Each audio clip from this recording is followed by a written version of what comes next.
Olá, pessoal. Então, estamos na semana 11. Vamos ver o que temos de bom para essa semana. Então, pessoal, para essa semana, né, que começa no dia 15 e vai até o dia 19 de 6, né, nós vamos trabalhar a introdução à função quadrática, ok? Então, o nosso estudo, né, até agora foi sobre função polinomial do primeiro grau, também conhecida como função afim. Então, antes da gente definir a função quadrática, a gente vai retomar a definição de função afim e entender as diferenças entre função do primeiro grau e função do segundo grau. Uma função f de R em R chama-se função afim ou polinomial do primeiro grau quando existem dois números reais a e b, tal que a fórmula geral, a f de x igual a x mais b, para todo x pertencente aos reais. O que eu quero dizer com isso? De acordo com a função polinomial do primeiro grau, nós temos aí duas observações bem importantes. A primeira é que, quando eu tenho a fórmula geral, a f de x igual a x mais b, esse meu a ele precisa ser um número diferente de zero. Por quê? Porque se esse número for igual a zero, ele cancela o meu x. E aí eu não tenho mais uma função do primeiro grau. Ok? Então, se o coeficiente a for nulo, ele anula a variável x. E a variável x, né, é a que define a função afim. Por que é ela que define a função do primeiro grau? Então, nós vamos observar que, quando eu olho para a fórmula geral, esse ax, esse número que acompanha a variável x, a gente já sabe que esse a é um número maior que zero, ou seja, maior não, diferente de zero, porque ele pode ser um número negativo, pode ser positivo, pode ser uma fração, um número decimal. E a variável x, ela precisa ter expoente 1. Se o expoente da variável x é 1, eu caracterizo essa função como função do primeiro grau. Então, eu coloquei a observação para vocês não esquecerem. Perceba que o que define ela ser do primeiro grau é que o maior expoente da variável x é 1, ok? Pessoal, então, função polinomial do segundo grau. O lançamento de projéteis ou de uma bola na cesta de basquete, uma cobrança aérea de escanteio no futebol, são algumas das inúmeras aplicações práticas da função quadrática. E a função quadrática, ela também é conhecida como função polinomial do segundo grau. Quando que isso vai acontecer? Isso sempre irá acontecer quando o fenômeno apresentar um comportamento parabólico. Ou seja, quando puder ser representado por uma parábola, que é o que caracteriza a função do segundo grau. Então, a gente viu anteriormente que quando nós tínhamos uma função do primeiro grau, esse gráfico era uma reta com inclinação para a esquerda ou com inclinação para a direita. Agora, o gráfico de uma função quadrática ou da função do segundo grau será sempre uma parábola, ok? Então, uma função f de R em R chama-se quadrática quando existem números reais a, b e c com a diferente de zero, tal que a f de x vai ser igual a x ao quadrado mais bx mais c, para todo x pertencente aos reais. Então, lembrando que o a, o b e o c são os nossos coeficientes numéricos. Então, nós temos aí a fórmula geral da função quadrática. A f de x é igual a x ao quadrado mais bx mais c, sendo que esse x pertence aos números reais. Quando eu falo que a f de R em R, vamos lembrar que o primeiro R nos lembra o domínio da função e o segundo R o contradomínio da função. E aí nós vamos perceber que o que caracteriza se a função é de segundo grau é a variável x que tiver o maior expoente na lei de formação. Então, observe o exemplo. A f de x é igual a x ao quadrado mais bx mais c. Essa é a fórmula geral da função. E por que ela é polinomial do segundo grau? Porque a gente tem uma variável x com o maior expoente, que nesse caso o maior expoente é 2. Então, essa função é polinomial do segundo grau. Então, algumas observações. Os números a, b e c são os coeficientes numéricos que caracterizam a função do segundo grau. Isso eu já tinha falado para vocês, só estamos reforçando. Equações do segundo grau, em que b é diferente de zero e c é diferente de zero, são denominadas equações completas.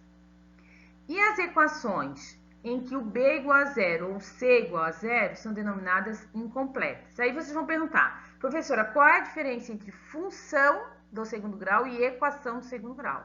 Lembrando que a equação eu preciso sempre igualar a zero, né? Equação do segundo grau ou equação do primeiro grau é igual a zero.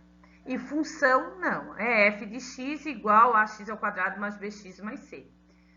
Quando for do primeiro grau, a f de x é igual a x mais b. Ok, pessoal? Alguma dúvida? Então, pessoal, trago para vocês um exemplo, né, que tem como enunciado identificar os coeficientes numéricos a, b e c e classificar as equações em equações completas e incompletas, né? Em algum momento a gente vai ter uma equação completa, em outros elas vão ser incompletas. Então, o primeiro exemplo que eu trago, a f de x é igual a 2x ao quadrado menos x mais 3. Eu tenho a função, para ser equação, basta igualar a zero. Sendo que esse meu a é um número que acompanha a variável x e esse x está ao quadrado. Então, quem acompanha o x ao quadrado é o 2. Então, esse é o coeficiente numérico a. Quem é o coeficiente numérico de b? O coeficiente numérico de b é o número que acompanha a variável x. O x elevado na 1. E quando eu não tenho nenhum número na frente dessa variável, sempre vai ser 1 e o sinal que acompanha a variável. Nesse caso, menos 1. E o coeficiente numérico de c vai ser o termo independente da função, um número que não tem variável. Nesse caso, quem não tem a variável é o número 3. Então, essa equação ela vai ser completa. Por que ela vai ser completa? Porque o a, o b e o c são diferentes de zero. Exemplo B. Menos x ao quadrado menos 2x mais 1. Então, observe que o meu x ao quadrado não tem nenhum número à frente dele. Mas quando não tem, a gente já sabe que é 1 e o sinal que está à frente da variável. Então, o sinal que está à frente da variável é menos. Então, a gente tem que o coeficiente numérico de A é igual a menos 1. O coeficiente numérico de B vai ser menos 2, porque é quem acompanha a variável x. E o coeficiente numérico de C é 1, porque 1 é o termo independente, aquele que não tem a variável. E aqui, como também o A, o B e o C são diferentes de zero, essa equação ela também é completa. No item C, observem que o meu x ao quadrado está acompanhado de um número decimal. Lembram que eu falei para vocês, né, que essa função ela vai estar dentro dos números reais. Então, esse meu A, meu B, o meu C, eles podem ser uma fração, pode ser um número decimal, um número inteiro, né? Então, o meu A é um número que está acompanhado de x ao quadrado. Então, o meu A é igual a 2,8. O meu B é um número acompanhado da variável x. Como nessa função eu não tenho a variável x, com expoente 1, então meu B é igual a 0. E o meu C vai ser 9, porque 9 é o termo independente da função, o termo que não acompanha a variável. Essa função, ela tem o B igual a 0. Como o B é igual a 0, então a função, né, ou a equação, ela será incompleta. E na D, nós temos aí uma fração acompanhando x ao quadrado. Então, a f de x igual a menos 3x ao quadrado mais 7x.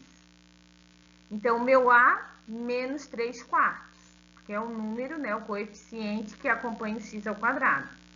O meu B é 7. Por que é 7? Porque é o número que acompanha a variável x. E o meu C é igual a 0 porque eu não tenho termo dependente da função. Então, essa equação ela vai ser incompleta porque o meu C é igual a 0. Ok, pessoal? Então, vamos para o gráfico da função quadrática. A gente já falou, né, que o que caracteriza uma função quadrática é a parábola, mas como que a gente desenha essa parábola? Como que a gente constrói esse gráfico, né, no eixo das coordenadas? Então, observe que eu tenho a função geral, né, que é y igual a x ao quadrado mais bx mais c. Estou trocando a f de x por y, porque a gente quer construir o par ordenado xy. Então, né, para nós aqui nesse momento é viável trocar o f de x por y.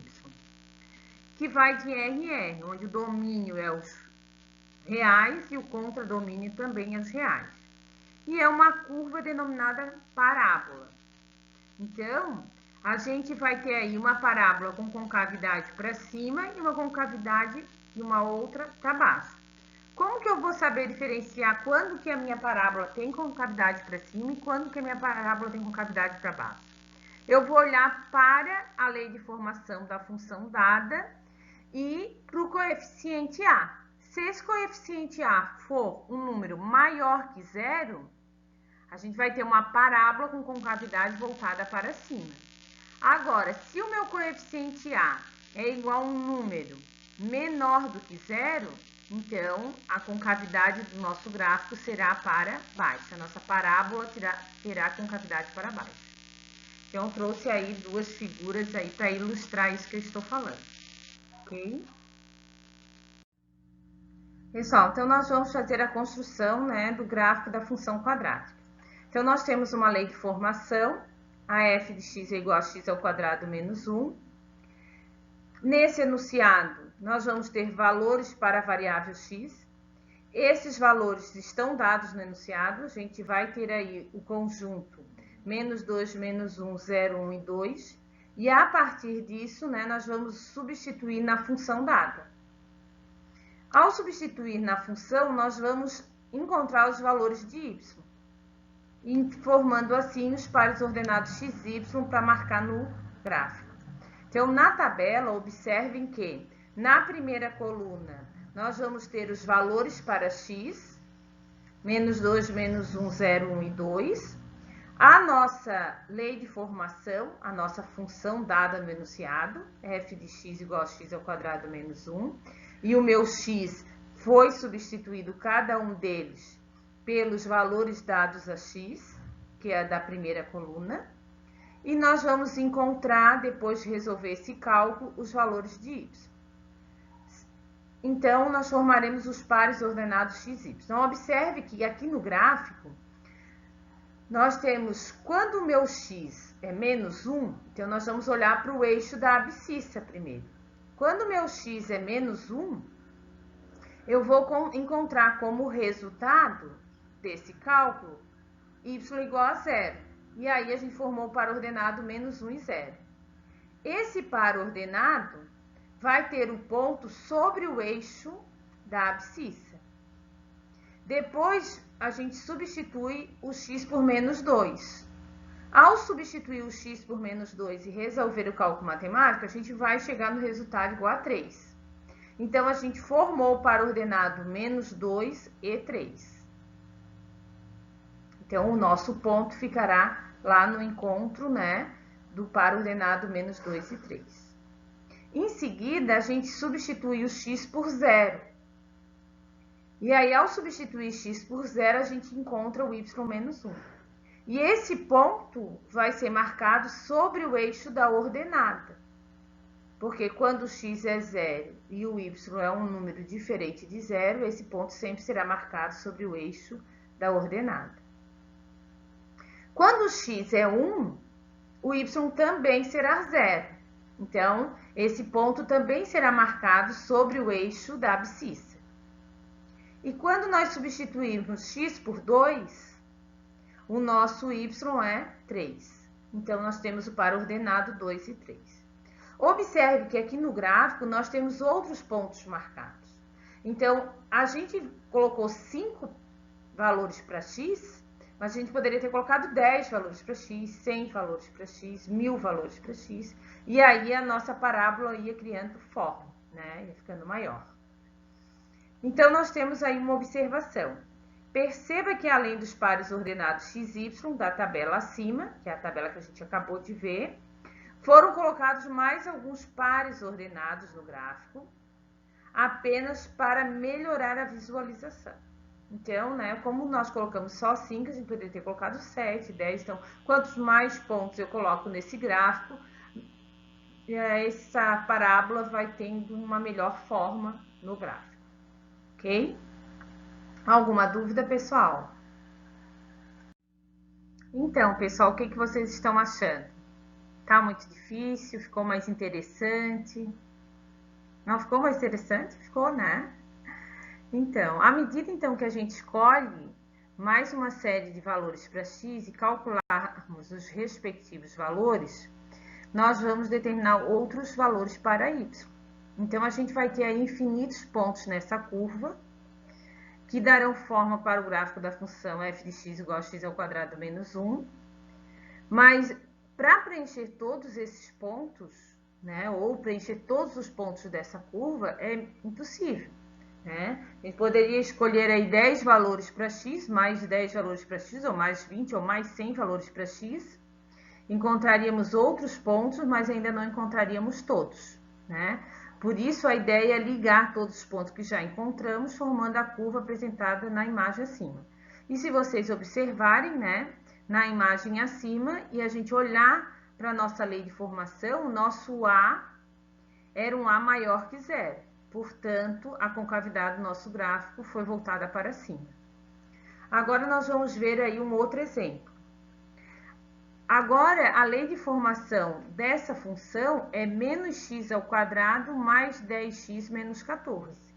Então, eu trouxe a tabela e quero que vocês prestem bastante atenção nessa lei de formação, nessa função dada.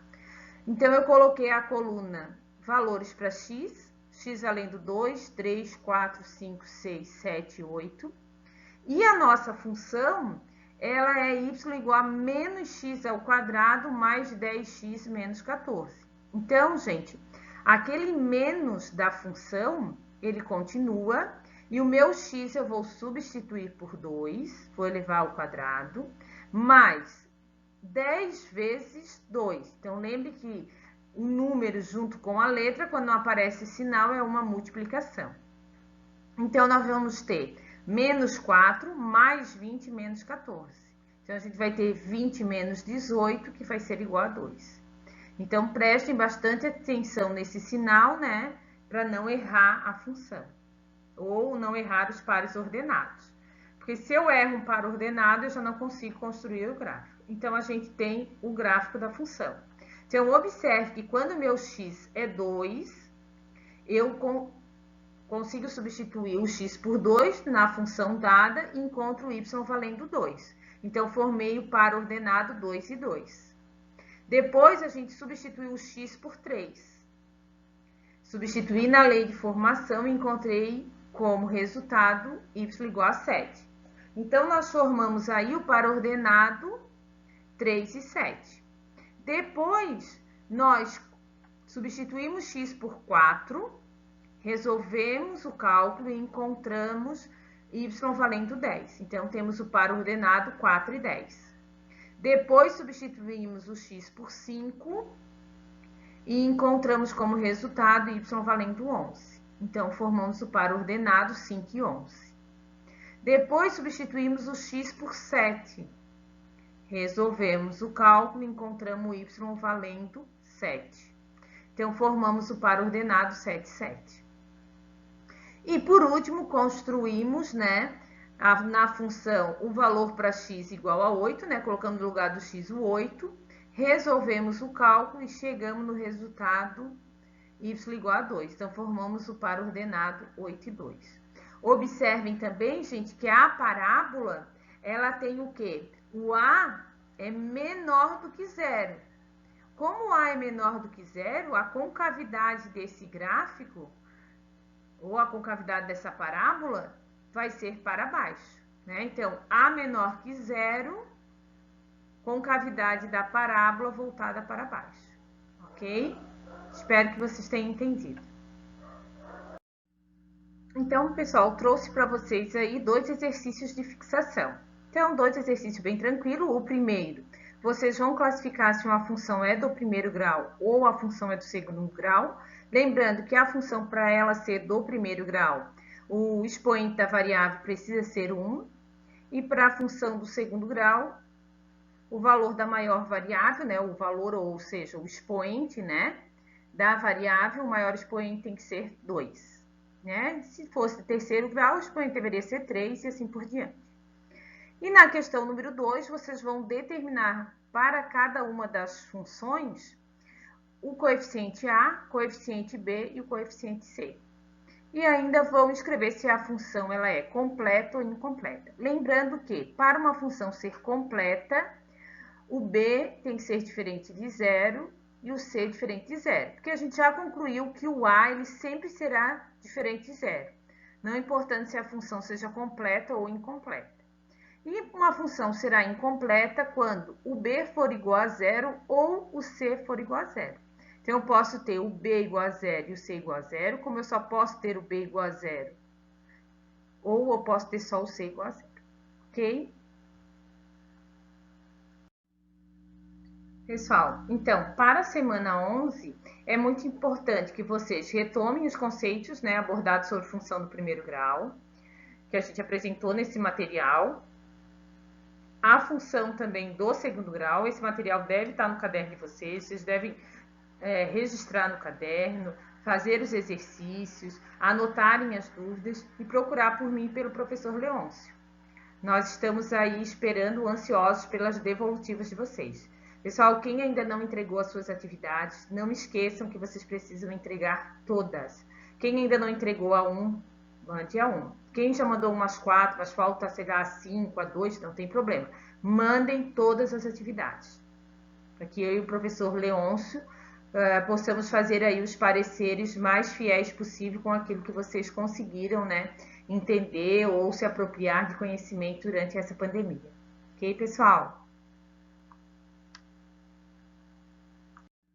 Pessoal, então um beijo, né, para vocês, uma boa semana para todos e que se cuidem. Eu e o professor Leôncio, né, estamos aqui ansiosos para voltar a encontrar vocês. Bom, beijo no coração de todos aí. Se cuidem.